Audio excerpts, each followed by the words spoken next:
8 reasons why China needs the South China Sea. In the first video of this series, you learned how and why the United States and China are allies in global economics and military power. In the second video, we take up the 8 reasons why China needs the South China Sea. May I repeat, don't use emotions. When you look at the situation in the South China Sea, use knowledge and information from the United States, China, and the rest of the world to best understand the issues in the South China Sea.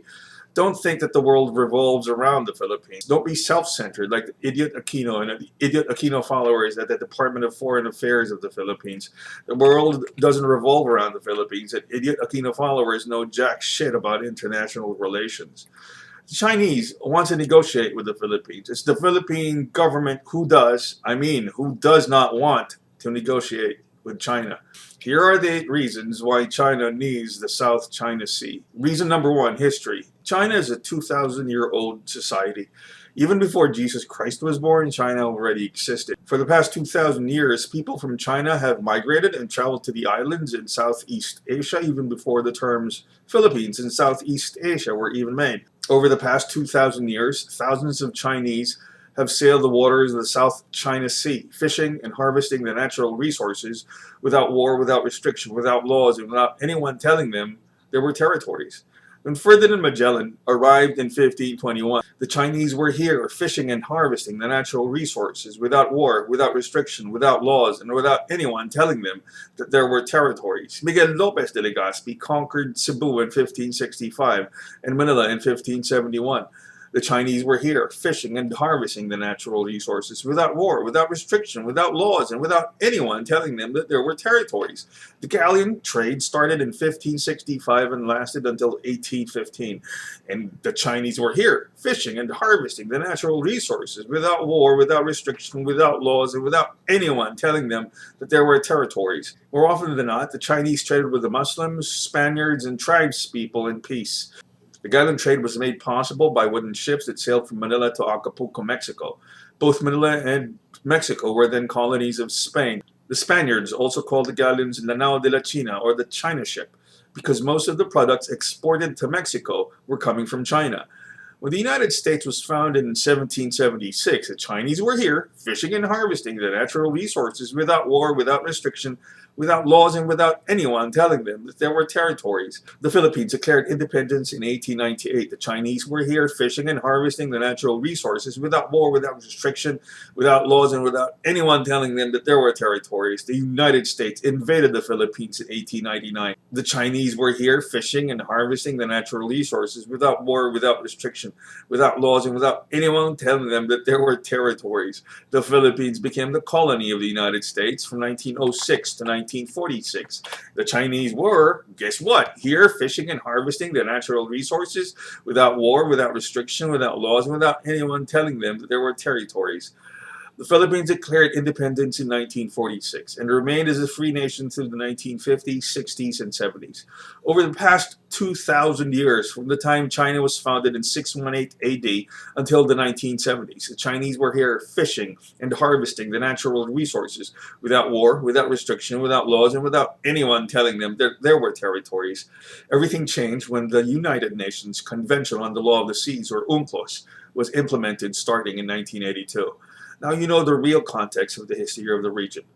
If the Chinese have been here for the past 2,000 years, from the time China was founded in 618 AD until the 1970s, the Chinese were here fishing and harvesting the natural resources, without war, without restriction, without laws, and without anyone telling them that there were territories. Why would Filipinos claim the South China Sea, knowing that China is an older society or nation than the Philippines, and the Philippines only claimed parts of South China Sea starting in 1982. Reason number 2, colonization and fragmentation of China. The Opium War took place in China from 1839 to 1842. The Second Opium War took place from 1856 to 1860. In these 2 wars, China was forced by the United Kingdom of Great Britain to surrender territories. One of those territories was Hong Kong. Hong Kong was held by the British from 1841 to 1997. Added to this occupation of China was their defeat in the war against the Japanese in 1895.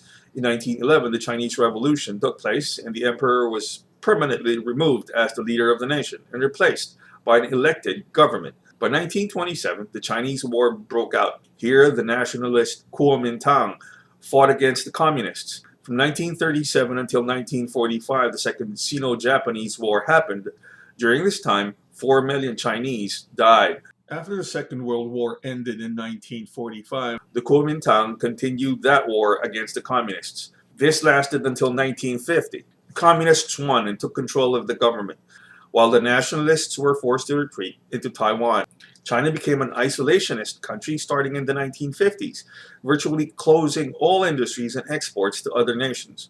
The closed economy of China was reopened after President Nixon visited Mao Zedong in 1972.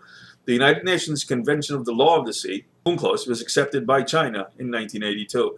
In 2015, we know that for the past 2,000 years, the Chinese were here fishing and harvesting the natural resources without war, without restriction, without laws, and without anyone telling them that there were territories. This is where reason number 3 comes in. In 2015, China has a population of 1.3 billion. The population of the Philippines is 100 million. For every Filipino, there are 13 Chinese. 1/5 of the world's population is Chinese. The combined population of Southeast Asia is 618 million. For every person in Southeast Asia, there are 2 Chinese. The purported incursion by China in the South China Sea becomes evident by simply looking at the number of people that go into a McDonald's restaurant any given day, at any time, in any part of the world. When one Vietnamese, one Japanese, or one Filipino customer enters McDonald's and orders a burger, fries, and drink, he receives the order with no questions asked, as long as he pays. 13 Chinese enter the same McDonald's and order the same burger, fries, and drink, but they are told that they should divide one order of burger, fries, and drink into 13 servings. Filipinos and everyone around the world can't force the Chinese to divide amongst themselves what they have in mainland China, or 200 miles from their seashore. This is where we can best understand UNCLOS. Reason number 4, the United Nations Convention on the Law of the Seas, UNCLOS, was and still is a mistake. UNCLOS is an international treaty that provides regulatory framework for the use of the world's seas and oceans, inter alia, to ensure the conservation and equitable usage of resources in the marine environment, and to ensure the protection and preservation of the living resources of the sea. UNCLOS also addresses such matters as sovereignty, rights of usage in maritime zones, and navigational rights. The first mistake of UNCLOS is to assume that all countries have the same population. We all know that's not true. UNCLOS can't count. It can't count that the Philippines has 100 million people. It can't count that China has 1.3 billion. And UNCLOS does not know that the US has 300 million people. Signatories of UNCLOS can't comprehend that the needs of 1.3 billion Chinese are 13 times the needs of 100 million Filipinos. UNCLOS' second mistake is to ignore the individual needs of every person on the planet. If China's needs are for 1.3 billion and the Philippines has needs for 100 million, UNCLOS does not care about that. UNCLOS is a mistake. UNCLOS is wrong. UNCLOS, in the eyes of 1.3 billion Chinese, is an unjust agreement.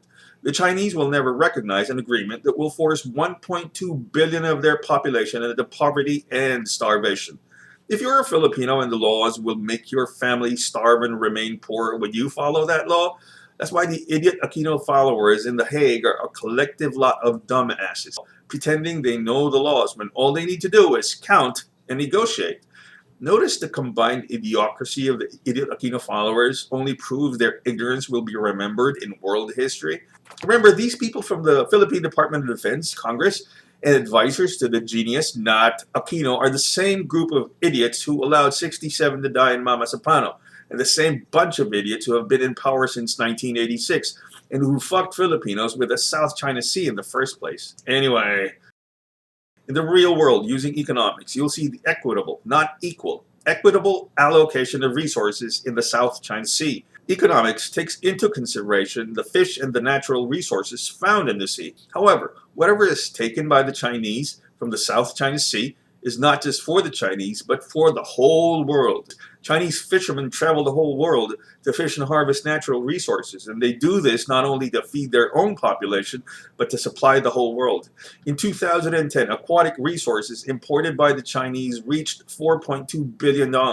In the same year, aquatic resources exported by the Chinese reached $13 billion. 4.2 billion aquatic resources imports by China. 13 billion aquatic resource exports by China. China is feeding the whole world, from the USA, Canada, Australia, Japan, and Europe. China does not only need fish from the South China Sea, it needs oil. In 2014, 31 geologists from 10 countries from all over the world went to the South China Sea. The group included 13 Chinese and 9 Americans. Why were Filipinos not included? The Chinese and the Americans explored the bottom of the South China Sea to look for oil near the Spratlys and the Paracels. CNOOC, China's state-controlled energy group, estimated that there are 18.7 billion tons of oil and 498 trillion cubic feet of natural gas in the area. Why does China need the oil? It's the second biggest economy in the world.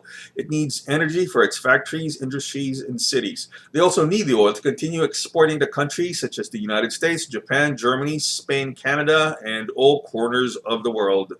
China needs oil for gasoline and diesel because it is the biggest automobile market in the world. But these cars and trucks are not just Chinese cars and trucks, because they are car makers from the United States such as Chevrolet and Ford and BMW and Mercedes-Benz of Germany. That oil in the South China Sea is not just for China, but for the whole world. What do you see in the South China Sea? A lot of people, especially idiot Aquino followers, with their vaunted emotions, see invasion and environmental degradation. That's emotional. Using economics and business, I see jobs and economic development. South China Sea means jobs and wealth not only for the Chinese, but for a lot of other people around the world. What kind of jobs? Sand diggers, coral diggers, boat makers to help sand diggers and coral diggers, paint makers for boat makers to help sand diggers and coral diggers, uniform makers for boat makers to help sand diggers and coral makers, equipment and tool manufacturers for boat makers to help sand diggers and coral diggers, food and drink manufacturers for boat makers to help sand diggers and coral diggers, and thousands, maybe even tens of thousands of jobs for Chinese, which should have included Filipinos if only your beloved Cory Aquino negotiated with the Chinese in 1986 or 1987. The former Speaker of the House of Representatives and 1998 presidential candidate Jose de Venecia and his brother Oscar tried to get to the oil with their company, Basic Petroleum and Minerals Corporation, but they lost investments. Marcos tried, you kicked them out. Cory ignored the Chinese. Ramos and Estrada did nothing. Arroyo's restarted the negotiations, but that stalled. Noynoy was being his usual self, noynoying. That's why for the past 29 years, no Filipino leader had the vision to lead the Philippines to negotiate with the Chinese. Look at Palm Islands in Dubai. That's a 1.5 billion project with jobs for thousands of workers and money for businesses that will continue to create jobs and businesses for decades to come. South China Sea could have been jobs and economic development for Filipinos if only the nation's leaders can negotiate with China. Now, you blame China for trying to feed its people and to develop their economy, while Filipino so-called leaders do nothing but send idiots to The Hague. Good job. China won't wait for the Philippines. 1.3 billion Chinese will not wait for 100 million Filipinos if Filipino leaders do not care about Filipinos and who only wait for remittances from overseas Filipino workers. Filipino leaders don't care about the South China Sea or the Filipinos living in the islands of the South China Sea. If they cared, they should have developed the area and invested in developing the area. The Chinese won't wait. If Americans, Canadians, Japanese, Germans, Dutch, the British, the French are expecting products that are made in China, the Chinese won't pause their lives and their economy just because Filipino so-called leaders have been stupid, ignorant, and idiots since 1986. The world economy does not work that way. This is China and world development at its best. If Filipinos continue to vote for idiots who do not know anything about the world economy, the world won't pause their lives and stop economic development just because Filipinos use sovereignty as the foundation of their ignorance. By the way, ask Shell Philippines Exploration and the Ayalas and the Philippine National Oil Corporation. who both co-owned the Malampaya gas field. Why didn't they start drilling for oil in the South China Sea if Malampaya began its operations in 2001? Why didn't they talk to the Chinese about oil in the South China Sea in 2001 when the Chinese had nothing in the South China Sea? Reason number 8. Chinese Navy movement. The Chinese Navy in the South China Sea does not mean an invasion of the Philippines. What are the Chinese supposed to do with 100 million Filipinos? Are we going to be jailed or hogtied so that 100 million Filipinos will starve to death? The Chinese would have a major headache in their hands if they invaded the Philippines. Imagine adding 100 million to 1.3 billion Chinese population. That would be fun for the Chinese, right? Chinese Navy movements in Southeast Asia means jobs. Jobs for the Navy, jobs for boat makers and maintenance personnel, jobs for oilmen, jobs for food makers and beverage manufacturers. China does not need to invade the Philippines because of the following. A, majority of Filipinos have Chinese lineage. Go get a DNA test and fill out your family's history. B, the richest Filipinos are Chinese Filipinos. They control the nation's economy. C, the Philippines has a trade deficit with China. The Chinese will earn more by importing to the Philippines than invading it. D, the genius currently taking up residence in Malacanang, who was also the reason why 67 died in Mama Sapano, his mom and dad, along with their entire family, can trace their lineage to China. They still have relatives in China. The Chinese Navy is not stupid to think that they can take on the U.S. Navy's 7th Pacific Fleet. Why would they even go to war in the first place when they've had military exchanges and the two countries are business partners in the world economy? These are the 8 reasons why China needs the South China Sea. They've been doing it for more than 2,000 years, before, during, and after the Spanish period, American occupation, even before you heard the word Philippines. 1.3 billion Chinese have more needs than 100 million Filipinos, and the size of their economy and population tells you they're harvesting aquatic resources in the South China Sea for the whole world. Whatever idiot followers do at the United Nations, even if they cry at the top of their lungs or beat their chests in protests, global economics won't stop. That's why China is in the South China Sea. Our third video, know how Aquino F's Filipinos in the butt, pretending there's going to be an invasion by the Chinese.